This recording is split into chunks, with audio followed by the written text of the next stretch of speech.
And AI came into the picture as well. And my role was eliminated a little over a year ago. Right now, this month, a year ago, my role was eliminated, and I went through all kinds of crazy different ways to figure out what I was gonna do.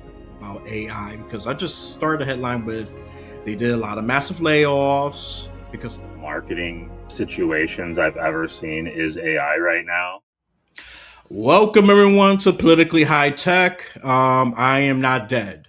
I know I've been uploading for if you miss me, great. If you don't, welcome to Politically High Tech, and we're gonna have such a more tech-oriented conversation. So, video one episode for you, definitely, especially headlines as a starting point. I think it's a good starting point, but it doesn't have to end there. I don't like it when it ends there. It just means that we haven't accomplished anything. We haven't gotten deeper into it, And one smart aleck is just say, "Well, I could just to the headlines and stuff." So, before I continue this rambling, hey, great guest here with tech expertise. And don't worry, he's not one of those tech people who just sits at the computer, don't know how to talk, act awkward as heck. He's not that kind of guy. He's extroverted, if you could believe that. I know it sounds like an oxymoron to some of you, but they are extrovert IT people because sometimes I'm going to be transparent. Sometimes I've met a lot of IT people who are just bookworm, don't know how to talk, don't even know how to say hi. They just freeze. They just,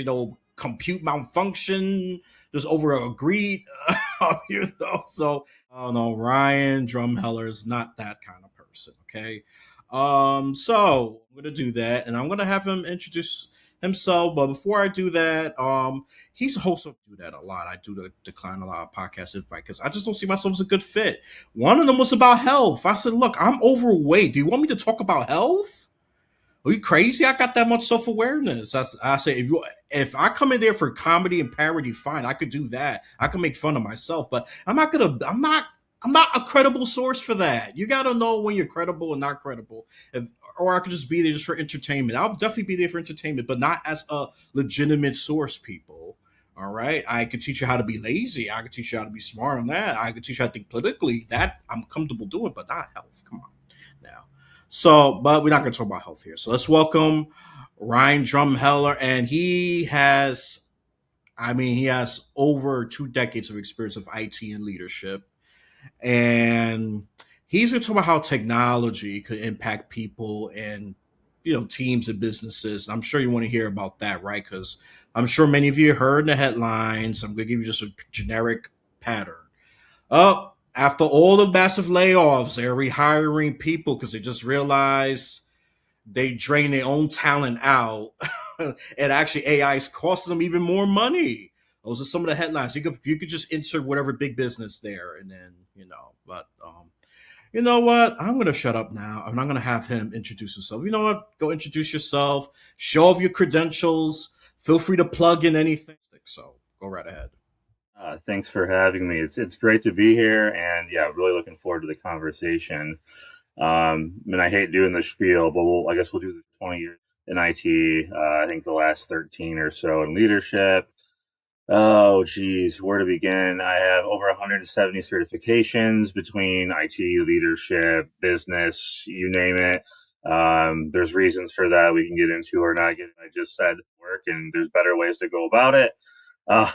Useless today, and two master's degrees in business, actually. So, specifically for reasons that we can get to, but yeah, I am early wave. So you kind of pointed out a couple of those things about AI. I am early wave AI tech elimination. The economy took a turn, as we all know, and AI came into the picture as well. And my role was eliminated a little over a year ago. Right now, a year ago, my role was eliminated, and I went through all kinds of crazy different ways to figure out what I was gonna do. It led me to starting a consulting company with a couple of partners that I exited along the way for different reasons. And that led me to doing a fractional CIO position where I help businesses a lot on AI adoption, AI governance, AI security training, all of those, kinds of gear. But me also trying to discover what I wanted to do because I'm about what I would call halfway-ish through my career.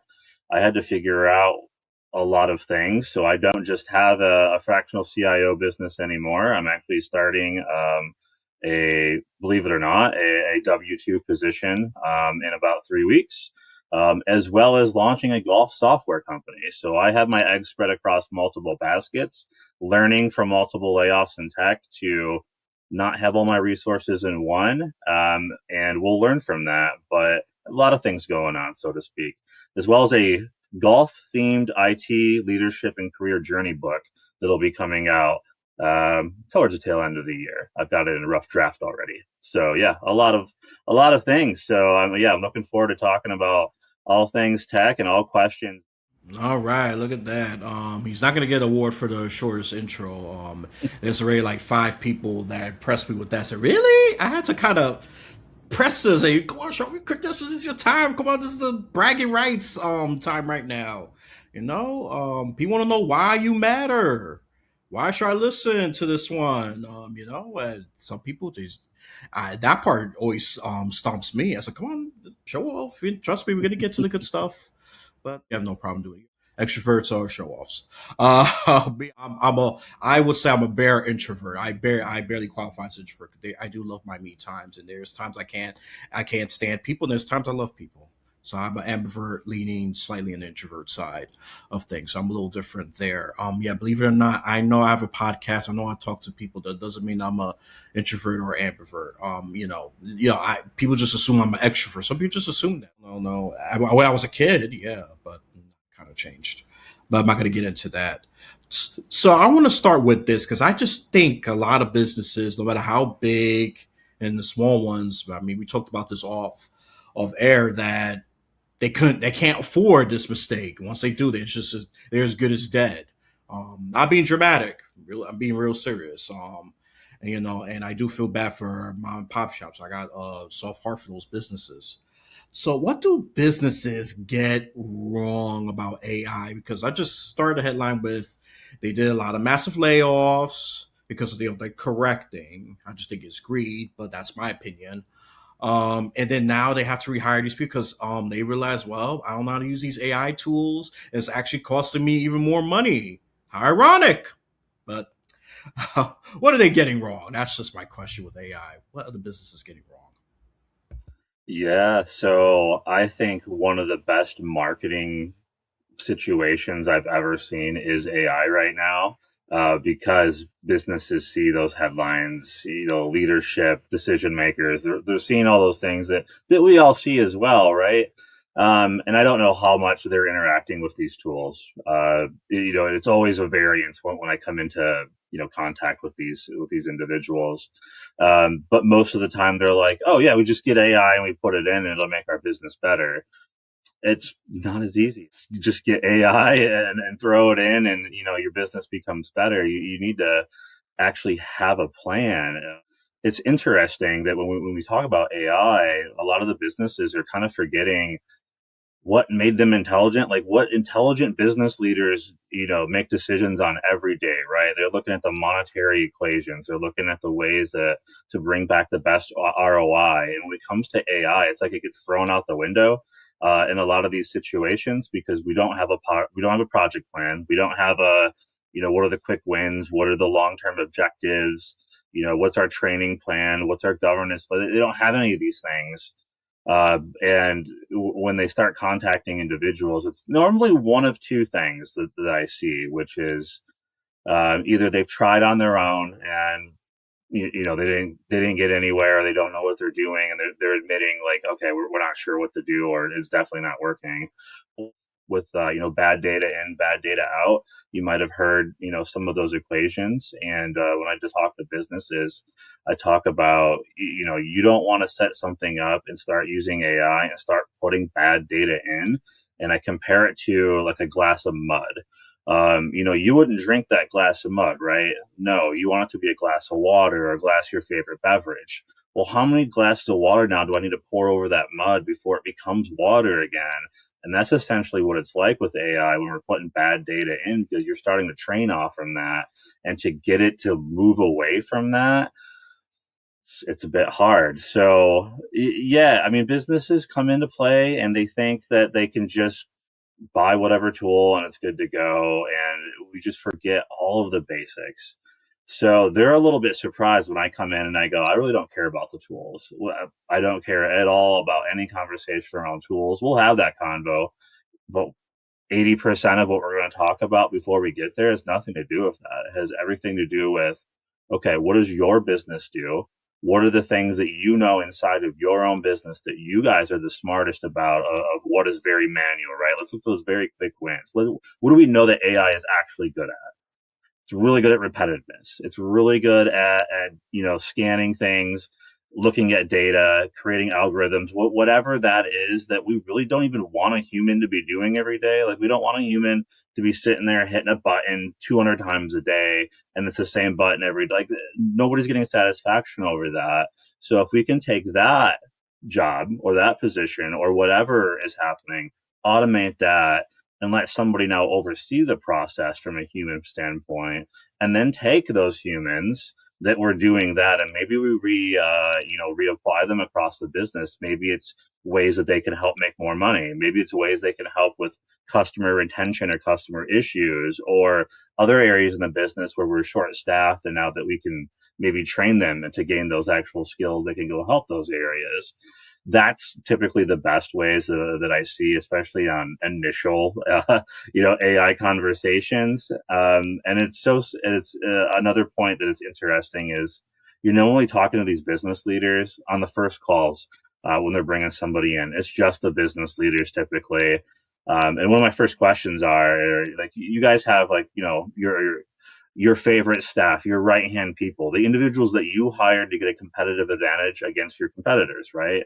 And they're always like, yeah, yeah, like we got a Bob, a Sally, a Jim, Linda, whoever, right, that they've hired to come in. And I normally ask the very next calls to include them because they're going to be the individuals who actually know what's happening, that have the ideas, that the rest of the staff are going to go, oh, okay, if they're involved, okay, we trust them because we're talking to them, asking them questions every single day. They're the ones that are typically the mentors, the people that are helping the others get through the issues throughout the day, coming up with the creative solutions. And by the end of it, if they believe in the AI adoption plan, if they're involved in creating it, and then we're handing these people the actual tool at the end of it, they're going to come out of this in a much better situation. So I know that's a little long-winded, and there's many other cases, but that's typically what I see over and over again. And the businesses are surprised back approach before we then take a step forward. Um, and we got to crawl, we got to walk, and before we can even talk about running with AI. But if we do those things, then they're going to come out with a much better situation with AI involved. No, I'm just gonna criticize it. It's not very long. They're not as easy as, I don't know, brushing your teeth. Okay, it's just not. You could do that, and look, a lot of these businesses are just not ready. I mean, I'm just gonna be just quite honest. They think they were. They thought there was gonna be this magic bullet. Again, I'm calling out the businesses here, especially those who just prematurely laid off a bunch of people. Silly move on their part. I'm happy that the business, bunch of articles. I don't care if it's coming from a political standpoint or a business standpoint. Doesn't matter to me. But I'm happy that this is being the light's being shined on this because it kind of, I'm gonna sound a bit left wing to some of you. This does sounds like like the big corporate greed. They just wanna. I get about cutting costs. I'm not. I get that as a business. But however, you do need people who are experts here. You said it, trusted people, your right hand man, woman, whatever, people you trust, and especially those that could use AI, leverage, right? Use them and use them. Instead of just I don't know, firing a whole bunch of people and maybe train people, I guess. But this is come from someone who runs a one man business, so who the hell am I? Listen to me or not, right there. And I do use AI myself for when it comes to things that I can't be taking much time, like editing these episodes. I do use AI for that, cutting all the awkward silences, the a bunch of ums. I'm just being very transparent here. I do use AI, and it helped me.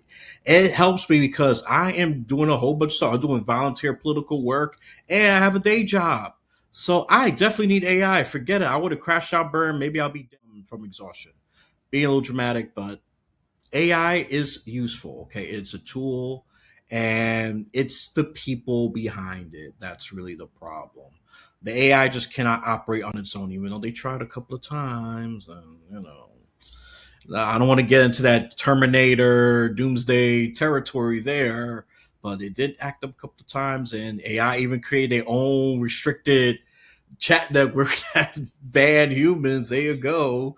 Anti-human discrimination right there. But what am I getting at is, look, AI can be such a great tool, but I am also aware of its detriments as well. I'm not a Pollyanna, naive kind of person either. We just gotta be responsible. Just like when you eat everything, just gotta use it responsibly. Be intentional when you use these darn things. That's all I'm gonna say. I'm gonna have to guess. Keep being long with it as he says, even though I disagree because you're bringing value to this conversation. I was listening to everything.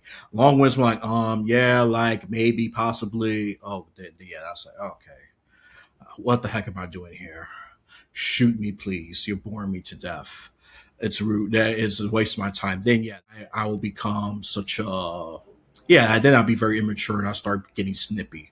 But no, everything you said is of value. So don't worry about that. Sometimes you gotta. Some answers need to be long-winded, people, because these are not just one, two, three kind of things. If it was, we wouldn't be talking about this. Okay, we wouldn't be having these kind of issues.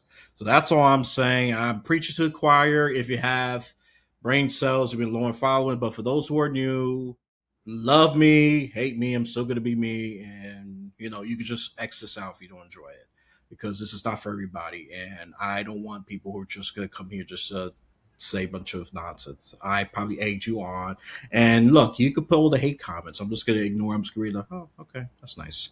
Anyways, I take constructive criticism. I say, oh, improve your lighting. Your sound sucks. Improve that. There you go, something like that. Even a little rude, but hey, that's specific feedback. So there you go. All right, so I think this is a good transition to AI readiness. What does an AI ready business looks like to some people? Yeah, it's quite rare. I mean, as you hit the nail on the head in your point earlier, that most businesses aren't ready. And one of the reasons why they're not ready is because, and you pointed it out, AI is so quick to be able to do a lot of things. Businesses historically do not move at the pace that AI moves at. It's actually quite rare to be able to go into meeting situation and come out with a decision. Normally, in the corporate world, the corporate environments, they kick around that decision for months. And it's also one of the reasons why things don't get done when you're talking about bringing in something that is a disruptor, and a true game changer in AI. They're nowhere near ready for that actual situation. So if you're actually, ready for it, some of those things I pointed out earlier, you'd already be prepared for. So you would already have a plan in place. You'd have already identified some quick scenarios, some quick wins that you can, get under your belt. You would identify a plan of, okay, this is where we'd like to get to. And whether or not AI can truly do that or not, unknown, but we can plan for that. And we can keep checking in and seeing if, because AI is changing so fast, all the time, right? We can keep checking in and seeing whether or not it's truly ready. But it's also like, do you guys understand what an AI governance model is? Do you guys understand how to actually train your employees? And again, most of the time, it's not really, because I will argue until I'm blue in the face that if you send out a PowerPoint presentation and say that's training, good luck. Or if you do what some of these other companies are doing right now, and I have firsthand knowledge of that. I know plenty of individuals working at companies where they're like, hey, we have a mandate that you use AI, so use it. That's the mandate. That's all. That's it. What do you do with that? At the end of the day, what better way to tell employees that work for your company that you don't understand what it is that they do, and you have no idea what you're measuring? What are your results for success at that point if you have no idea other than Bill or Sally did use AI, win? Like, Okay. I don't know what that is going to win at the end of the day, but like this is where we're talking about AI readiness. You actually have some sort of plan. You know what you want to measure. You know kind of where you want to go. You have an idea who's going to sit on your governance team and kind of how you want to structure that, and how you want to handle situations. You have an idea how you would deploy a security plan depending on projects that you take on from an AI perspective, and you have an idea how you're going to train, as well as here's the fun thing with AI. You also know what human's going to be in charge of each one of these particular tasks, because at the end of the day, a human does need to oversee them. Or some of those disaster stories that you referenced, like I have absolutely followed the articles where AI has deleted entire company data, and you can guess what happened. That's not a company anymore. That is disaster situation when you just let AI do its thing, because there's a term called AI drift. AI eventually kind of mutates. It kind of drifts from the original intention. And if you don't have somebody overseeing that and watching that, it kind of mutates and becomes its own thing. And that's what happened in that scenario. Is it absolutely drifted and went delete everything? Okay, I agree, and gone. Yeah, and now they're in the worst case scenario. And there's plenty of articles like that, and they all go back to one common thing, which was nobody was overseeing the situation, nobody was assigned, and there was no clear, communication, transparent, documentation, whatever it needs to be. For that business to actually fully operate and make sure that those scenarios are not happening. And we just saw the one with, like, what was it, the Claude credits or whatever it was, where they just spent, I forget the astronomical number in a month or whatever. Like, we're talking millions upon millions of dollars in credits. Like, to your point, at that point, how much money are you saving? Because that was millions of dollars in just a very short amount of time. I believe it was the entire budget for the year in credits. You have 11 months to go. I don't know what you're doing in that standpoint, but this is this is what it means to be AI adoption ready. At that point, you kind of need to be ready yourself as a business to absorb, the fast disruptor that's coming. And I got some follow ups with that, more like comments or questions. So what a great training model. I mean, I don't know what that looked like, but I'm assuming it will be hands on. Put some guidelines while using AI. Don't be as stupid as, I don't know, put your boss's personal information and expose them. I will not support you. Look, I sympathize with worker rights, but I will not tell you to screw your boss over that. I will not support you there. I will, remove myself for any workers wants to do that. I don't support that. Okay. I know your boss could be difficult and maybe a bleep, fill in the curse word, but it doesn't give you the right to do that. You prepare yourself to get yourself another job and work somewhere that aligns more with your vision. That's all I could tell you professionally. Yeah, so I would think more like a hands-on training, right? Instead of just PowerPoint, because some are going to just do PowerPoint just to get it over with, just so you can fulfill a check mark. And I've see a few businesses have done that. Said, "Wow, this is just very passive. You're not going to learn anything." I think hands-on learning is the best way to go when it comes to AI. I mean, and you have to be intentional. Why are you using AI? Not just use it just for the sake of just using it. It's nonsense. And I do believe some oversight. Yeah, you need to be supervised. Yeah, I'm going to sound like I'm pro boss here, but yeah, because he just gave a great example of data being completely wiped out. That's what happens. You have no freaking supervision. They were just going wild. It's like a drunk gamer or something. Just delete his data, all his progress. Okay, do you want that in your business? And I don't want to hear yes. That means you're trolling me if you're saying yes. I'm going to just assume that, or you're just mental. But in all seriousness, yeah, I will assume some kind of AI training, have some supervision. I'm not kissing the boss's butt, but if I want to be a big business owner someday, I'm gonna have to be that kind of boss. Because I will care about my business, but I also want to care about my workers as well. I'm not gonna support a rogue actor. Just be clear about that. I'm not gonna support a rogue actor. I'll have no determine and review with HR to see what any legal means I have to get rid of this person without violating any. Yeah, that's why I would be doing if I was the boss. Call me harsh all you want, but I will do that if it's warranted. So yeah, I mean, yeah, I just think a lot of them are not ready. That's what I see. And mom and pop shops, they can't even afford to implement it. And then if they do it wrong, they're as good as gone. And then if they miraculously do, I think they're on a path to growth. They're going to use a more positive example. If they implement it right, if they have creative ways how to implement AI with such a tight budget. Because AI, AI tools, if you keep, subscribing to one after another, it adds up to the cost real quick. Let me tell you, I've subscribed to several of them. It does add up. And if I know I'm not using them after 1 month, then I just unsubscribe. I just remove it because I'm not going to use it. Treat it like it's your Netflix or whatever. You're not going to just keep paying Netflix if you're not going to watch any of their shows, right? So just use that kind of mindset. So all right. Before anything else you want to add? Before anything that I've said, anything in general you want to add before I get to the next question? Yeah, I'll just say on the training, on training, and my response every single time is there is no one size fits all. There is no golden rule. The golden rule, when it comes to training, and I stand by this for any topic, but in particular with AI, is your employees best as the business owner. What is their acceptance like? What is their training style? What is it that they would adopt to the best and understand, and we create a training plan around that. So there isn't a framework that I provide. The framework is we have that conversation, and then we come up with what the training needs to be for them. And I've seen it done all kinds of different ways. And that is okay, because honestly, it should be for the audience that you're training towards and your business style.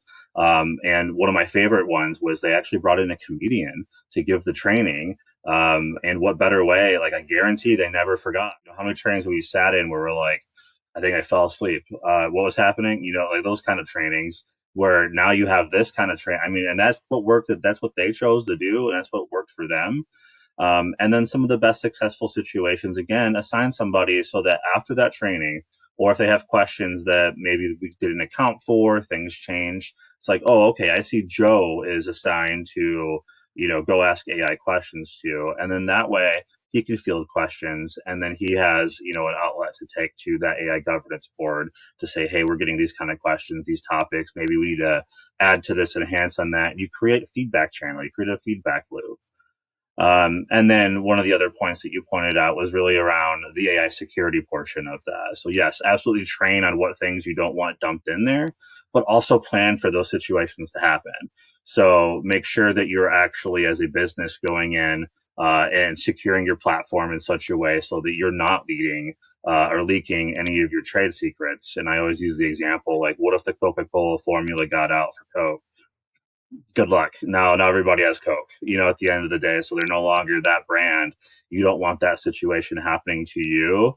And those mom and pop shops that you refer to are some of the scarier situations, because they need to understand not to put their stuff into there, because if they don't go in and change the settings into their platform, they might be leaking that to everybody. And then, now all their stuff is out there. There's so many moving parts right now when we're talking about AI in general, and everybody is trying to adapt to it at the same time and try to move with it. So we have this, like you said earlier, I think at one point, the chicken and the egg, and we don't know which one right now. And we're all trying our best, even in IT, to try to get ahead of it the best we can. And every time we do, there's always something else, and we're moving like this every single time. No, I like that. That's a very honest answer because some they do act like they know what they're talking about. I'm not gonna list their names, but you check the previous episodes. You use your judgment right there. Okay, that's your little activity, and then you call them out for me, so I won't get in trouble. Uh, but you know who they are. You're intelligent. I'm not being serious. That's I don't like the word vulnerability, but I'll just say it's honesty. It's transparent. It's vulnerable. It requires being emotional and doing all that. And you know what I said, people, man, including me to some degree, have a funny relationship with our emotions. And this is not the kind of podcast. It's just improve your business, be smart with AI. Okay, this is more use your logic side of the brain. If you want to listen to emotional based podcast, this is not it. This is not it for you. So Don't get me wrong, I'm not against emotions. It's just I'm not the best person for it. And me, I will say I have a better EQ than I did before. That was my problem. I said, why these idiots don't get it? What is wrong with them?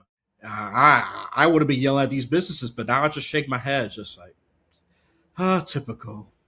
Typical. I just shake my head and just feel pity. That's growth right there. So just yelling and just tearing the paper and I don't know, throwing the smartphone at the TV. Very low EQ. I always had great IQ, but the EQ was my issue.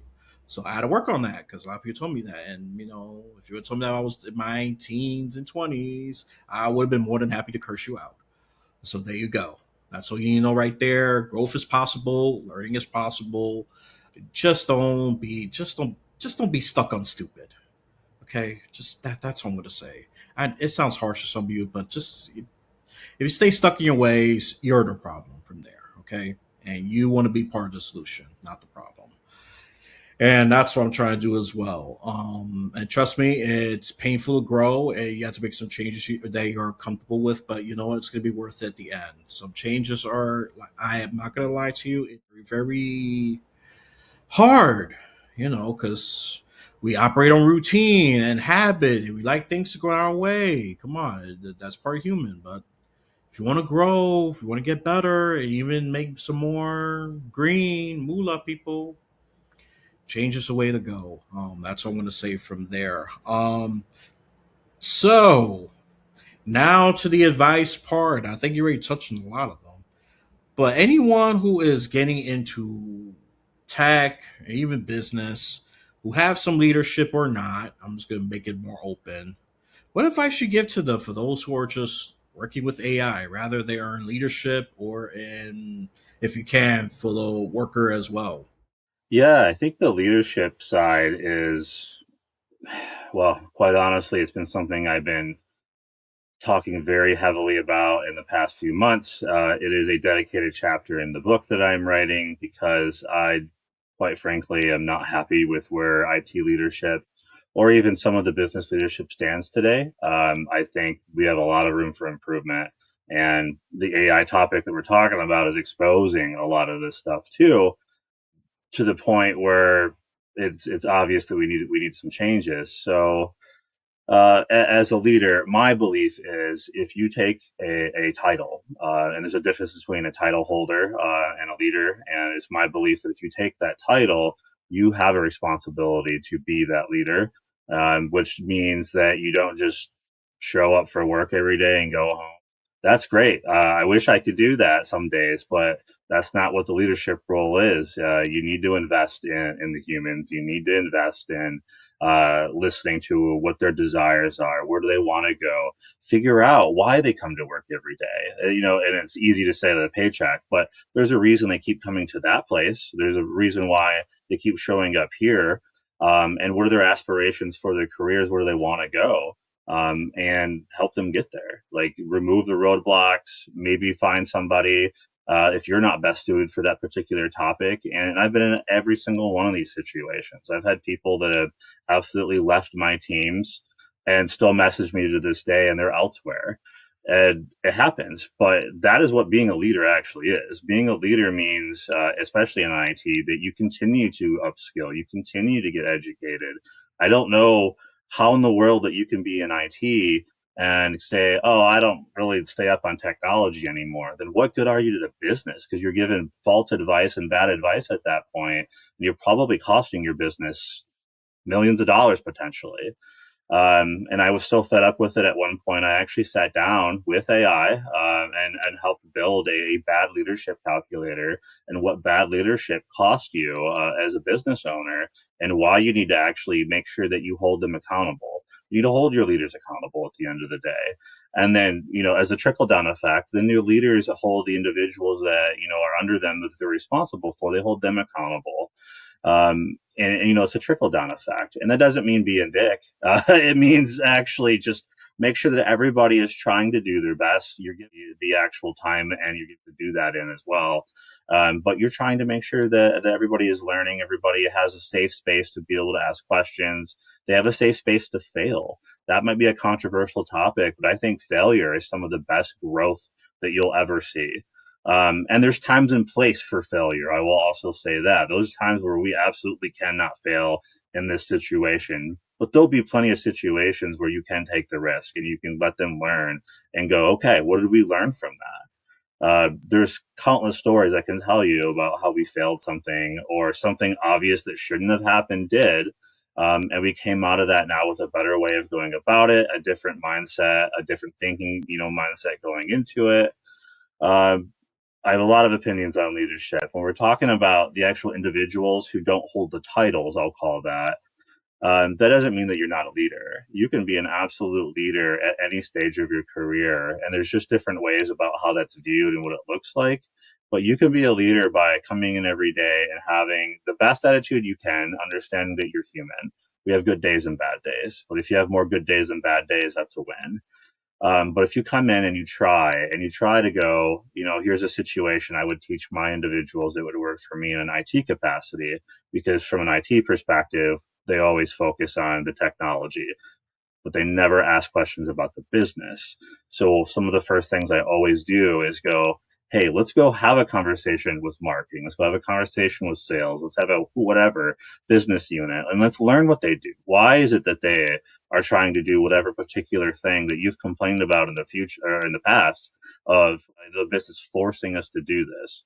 Well, there's reasons. Let's go get educated on what they actually do and what they're trying to achieve and change that mindset. And 9 times out of 10, we would come out of that forcing, upon them. Instead, IT individual then becomes, oh, okay, I get what they're trying to do.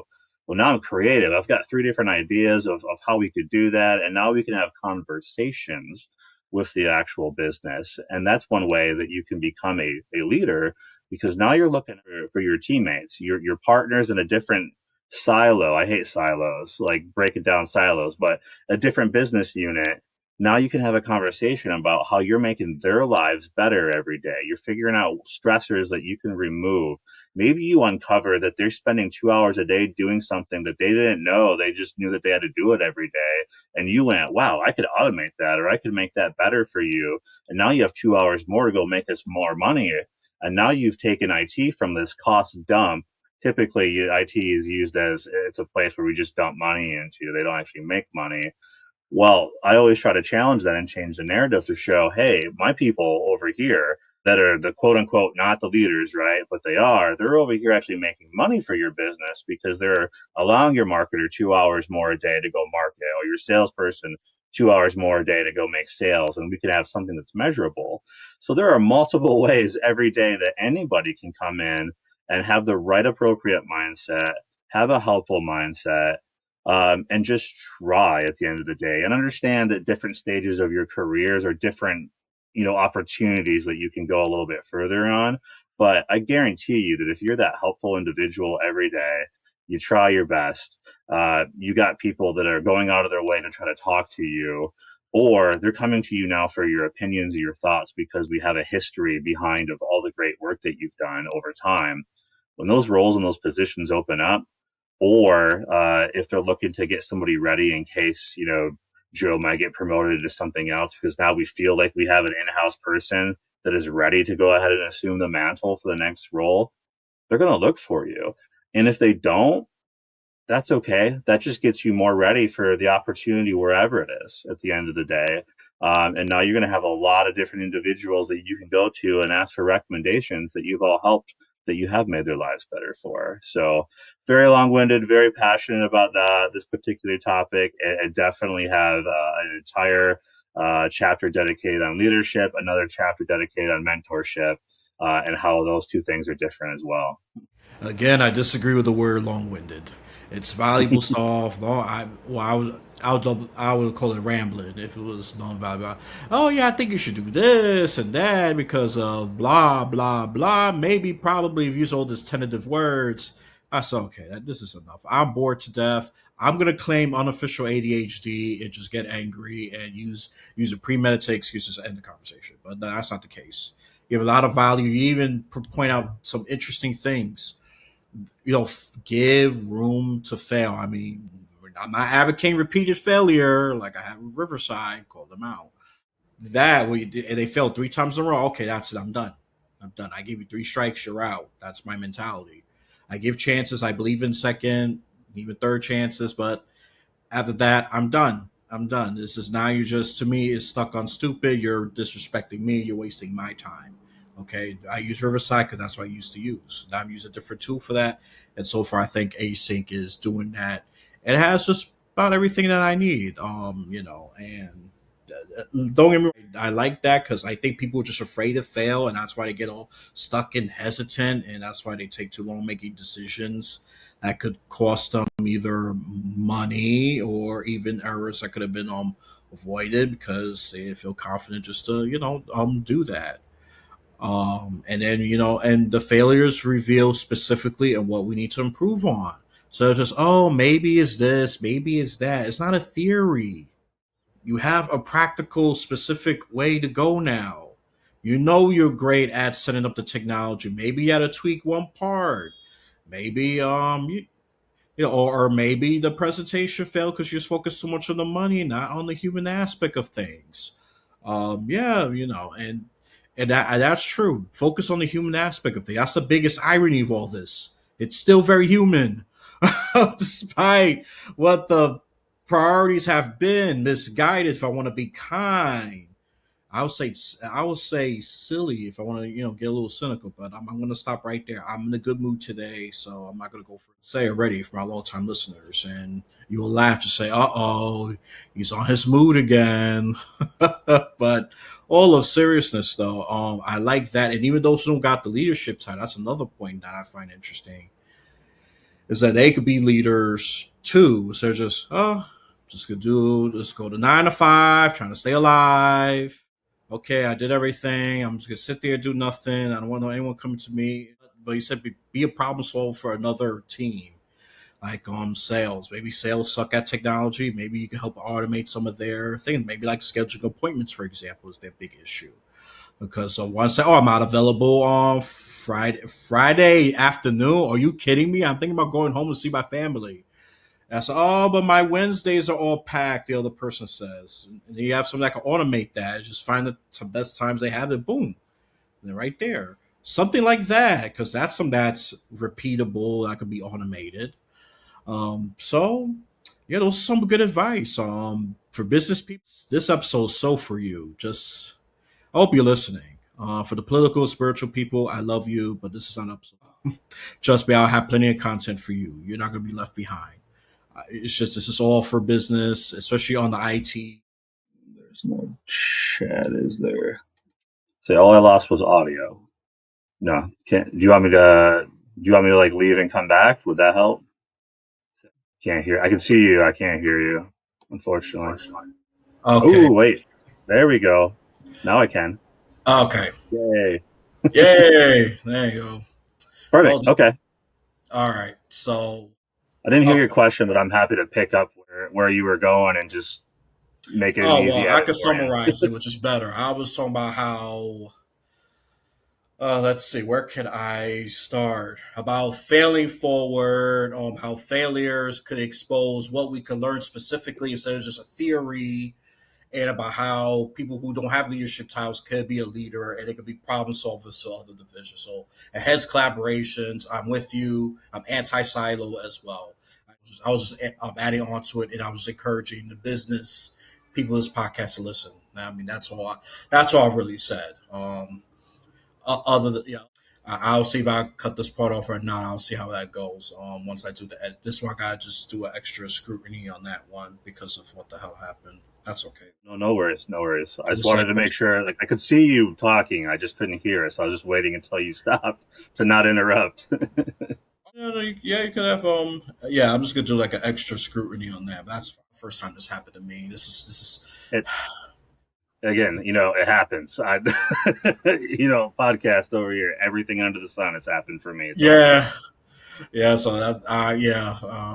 I mean, it's good to have that experience. Not when, again, people. I think this is a good example. Not if chaos happens, is when it happens. What you do about it.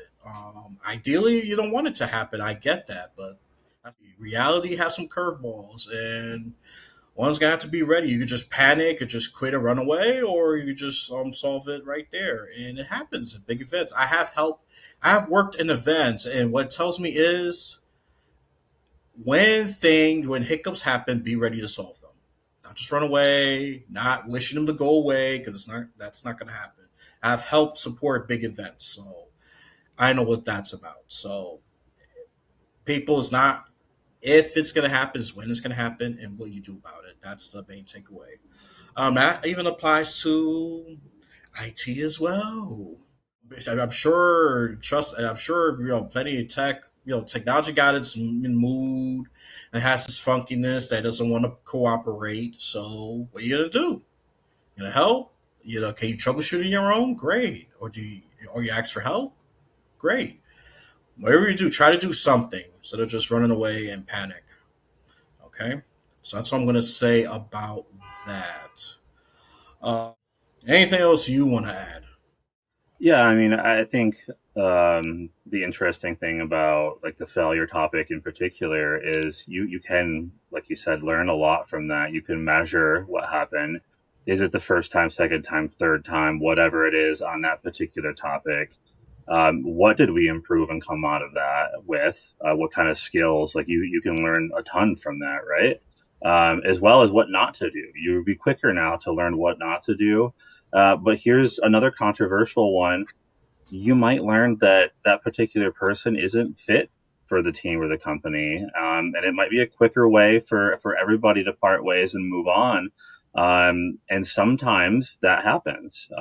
But I've also interviewed people myself and had a similar question about, and I've seen situations where that individual who essentially fired that individual then turned around and recommended that same person somewhere else and said they weren't a fit here because of situations or scenarios that just didn't align with their skill sets, but they're great at what they do and they'd be great for you over there.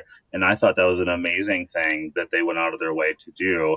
And not every situation is as good and touchy and feely as that, but time is money in business. And at the end of the day, if we're spending more time investing in something that we already can see where this is going, it's better to roll the dice and bring somebody else in and get the business on a better position and a better path forward than to keep dumping it into a situation like that. And that's why you need to have room for failure. You need to experiment. You need to try. They might come up with a brilliant way on top of that of how to do something that you didn't know how to do, and they deserve all the credit in the world for doing that. And you should highlight that because as a leader of that individual on that team, you are getting credit because in some way, shape, or form, you either led them, hired them, whatever it was, but they also deserve their kudos too. And I don't ever feel threatened by individuals beneath me. I always say, take my position if you can one day. If that's what you want, if that's truly where you want to go on your career path, if I'm worth my salt, the company will find me a different role in this company or in my career, it may be time to go. And that's absolutely happened as well. And I work in technology. It changes all the time. That's just the name of the game in tech right now. Yep. So don't be in love and stay loyal to Microsoft Excel spreadsheets. That's so 2010 people. So 2010. You could implement it somehow, but don't make it as your be all end all. That's just my opinion. I'm sure you could. I'm sure you're gonna want to debate me on that. That's perfectly fine. Some of you love your Microsoft Excels. I like it. I don't love it. There's a difference. I like PowerPoint too, but I also do try to implement. I'm more. Listen, I like Microsoft tools and all that. I do, but if there's a better tool out there, I'm open to it. I mean, I could have stood loyal with Riverside, and maybe I'll just shut down my podcast because look, if the failure happened 3 times, Riverside's no longer a fit. I got something different. Okay, changes is gonna happen. Okay, and there's times when I see myself not a fit anymore and just part ways, and that's very gracious because some want to fight for that position, stay glued to that position, even if they are even to the detriment of the company because it's so ego driven. Some people are just very egotistical like that. I'm just saying the reality. This is not a Disney fairy tale perfect esque picture kind of podcast here. I say the reality. Some people are just very ego driven. You're gonna have to force them out. I'll give a more crazier example, and I've seen that happen. because that person was particularly the problem. It's been documented several times that this person was not the right fit, but this person insisted. And since this person, had leadership experience, I'm sure it's someone they know, all of that stuff, all the cynical stuff, nepotism and all of that. Yeah, yeah, it's true. But after a while, they're gonna have to just remove that, and some don't get removed. Some don't get be put somewhere else because of the connections they have. Yes, the world is that unfair, but don't let it bring you down. That's probably a lot of people. You let that bring you down. You'll find your spot. You'll grow. You'll be successful. Just don't fight the battle that you know it's going to be fruitless. That's just my opinion. So I'm sure some of you got a different opinion, but that's fine. Again, I'm just gonna press on this one question, this last one. Anything else you want to add before I wrap this up? On that, I mean, I can keep going, but I won't. The only thing that I will say is, if you don't ask the question, I just wanted to point out one happy thought with AI. And a lot of things that I see with helping businesses is employees that are worried about losing their positions, or they're scared of using AI. And I will say, what is going to happen, what is planned or unplanned or happening behind those doors, you'll never know anyways, unless somehow it leaks. Uh, but for you in particular, I would strongly advise playing with it, testing different scenarios. Just start with you and your day and your life. What are the things that are like, man, I wish I could, or it'd be a lot easier if, and those are the great places to start, and to play around with it.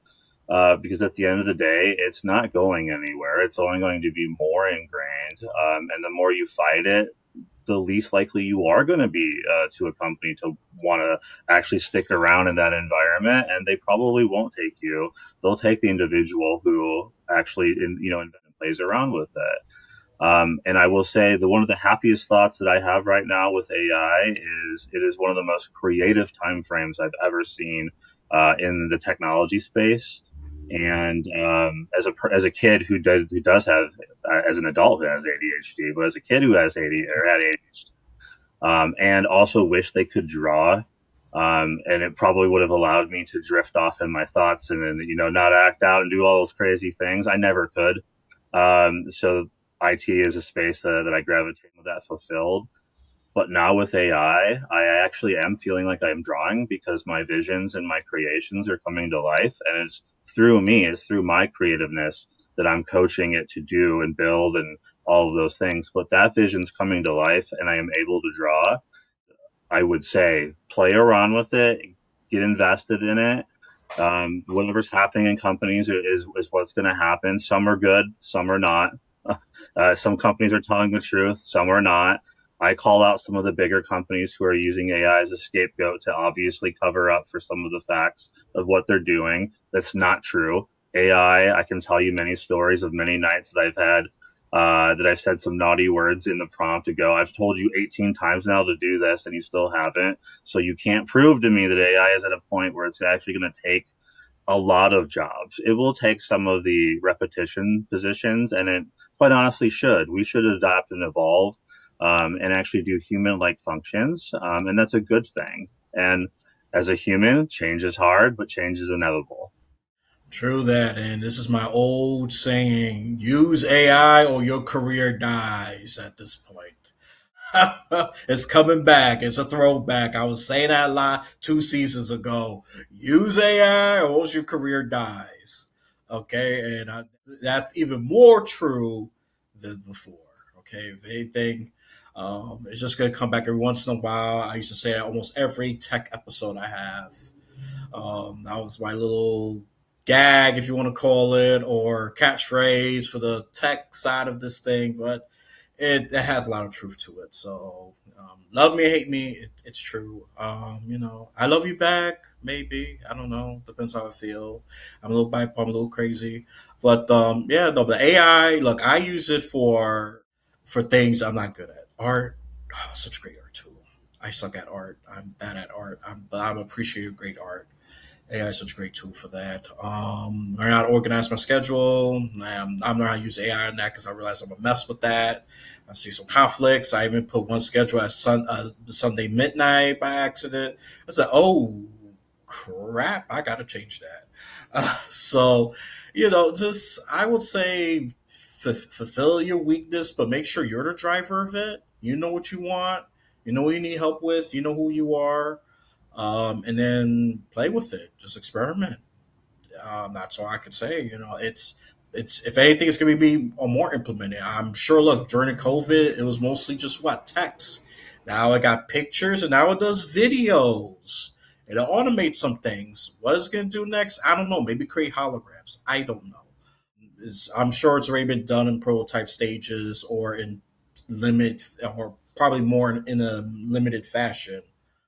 But not going away anytime soon. So I suggest you pick up and learn it. That's all I'm going to say about that. Alrighty then, let's do the shameless plug. It. Go to his podcast. All right, go to Ryan Drumheller's podcast, Decline Invite podcast. I know it sounds a bit rude to some of you. Decline an invite. What do you think? You're better than everybody? Maybe he is. I don't know. But just join there. If you want to get some great, on the serious note, if you want some great tech insight, just join that. Just I just love the podcast. I would say somewhat provocatorish or interesting or sounds some contradicting. Those titles are most interesting to me. Here, or like silent noise, for example. What the heck do you mean by silent? Noises are loud. What do you mean? You're messing with my brain here. You're pissing me off. No, but seriously, just join the podcast if you want to get to some tech insight and meaningful conversations about leadership. It's not all about 100100 tech silo garbage. Trust me, it's not for that. He's extrovert. You could tell. Come on, people. What more proof do you need? All right, so go to that podcast as well, and follow him in Facebook, YouTube, Instagram, LinkedIn, and the one I'm still iffy about, TikTok. Even though it has changed ownership, it's no longer just a Chinese app. But hey, to each his own right. I don't tell anybody what to do. You just know that I'm not gonna join TikTok. Probably not anytime soon, because now it's changing the other weird direction that I'm a big. It's the fact that Chinese have it, they have X my day. Now I'm against the Palantir people that's in it. So yeah, I'm too difficult. You can never satisfy.